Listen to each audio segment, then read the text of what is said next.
जय हिंद। आप सभी का एक बार फिर से स्वागत है सैनिक समाचार चैनल में एक नई जानकारी के साथ। आज इस वीडियो के माध्यम से हम चर्चा करेंगे कि यदि एक सोल्जर सेना से लो मेडिकल कैटेगरी के साथ रिटायरमेंट होता है और उसकी जो डिसेबिलिटी वो एग्रेवेटेड टू या एट्रीब्यूटेबल टू मिलिट्री सर्विस या फिर नाना प्रकार की हो और उसके रिटायरमेंट होने के बाद आईएमबी या आरएमबी के दौरान या तो उसको डिसेबिलिटी पेंशन नॉट रिकमेंड की जाती है या रिकॉर्ड लेवल के ऊपर नॉट रिकमेंड की जाती है या फाइनली जो हॉस्पिटल और रिकॉर्ड से उसको ग्रांट करने के बाद पीसीडीए पेंशन इलाहाबाद भी उसकी डिसेबिलिटी को नॉट रिकमेंड कर सकता है। तो इस दौरान एक सोल्जर को क्या करना है साथियों, यदि ऐसा कोई केस आता है कि उसकी डिसेबिलिटी नॉट रिकमेंड कर दी जाती है तो उसको डिसेबिलिटी पेंशन नहीं मिलेगी, तो उसके लिए उस सोल्जर के घर के ऊपर एक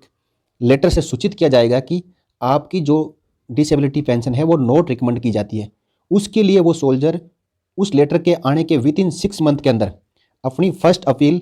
कंसर्न रिकॉर्ड या सर्विस हेडक्वार्टर के अगेंस्ट डाल सकता है। उसके बाद उसकी जो अपील के ऊपर कार्रवाई की जाएगी, उसकी जो डिसेबिलिटी पेंशन का रिव्यू किया जाएगा और साथियों इस रिव्यू के दौरान भी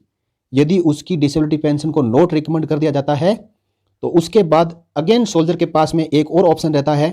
सेकेंड अपील डालने के लिए।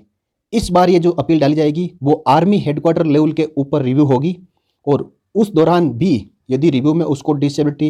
पेंशन नॉट रिकमेंड की जाती है तो उसके बाद उस सोल्जर के पास में रिव्यू डालने का कोई ऑप्शन नहीं रहता है। फ्रेंड्स, ये दोनों स्टेप उठाने के बाद भी उस सोल्जर को लगता है कि मेरी जो डिसेबिलिटी है उसके ऊपर मुझे डिसेबिलिटी पेंशन मिलनी चाहिए, तो साथियों सबसे लास्ट जो ऑप्शन बचता है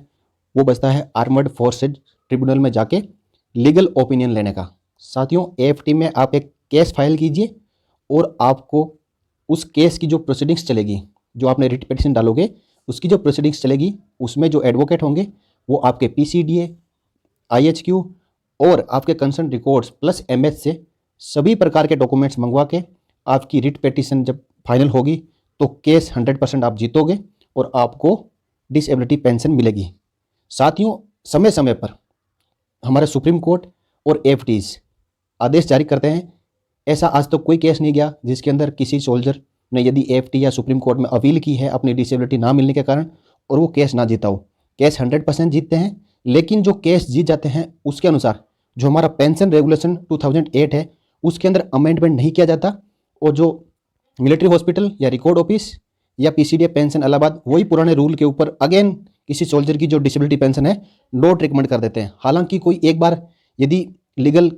केस फाइनल होके उसके ऊपर ओपिनियन आ जाता है या फाइनल जजमेंट आ जाता है तो उसके अकॉर्डिंग पेंशन रेगुलेशंस में रिवीजन हो जाना चाहिए और उस तरह का मैटर दोबारा जो है किसी सोल्जर का नॉट रिकमेंड डिसेबिलिटी पेंशन नहीं की जानी चाहिए। लेकिन साथियों यहाँ हम देखते हैं कि रूल बन तो जाते हैं लेकिन जो रिवीजन होगा पेंशन रेगुलेशन का तो उसके अंदर जब शामिल किए जाएंगे या नहीं किए जाएंगे वो देखते हैं, लेकिन हर बार सोल्जर को एएफटी का इशारा लेना पड़ता है। तो साथियों इस वीडियो में इतना ही, अगले वीडियो में फिर मिलेंगे डिसेबिलिटी पेंशन के बारे में नई जानकारी के साथ। तब तक के लिए जय हिंद, जय भारत, वंदे मातरम।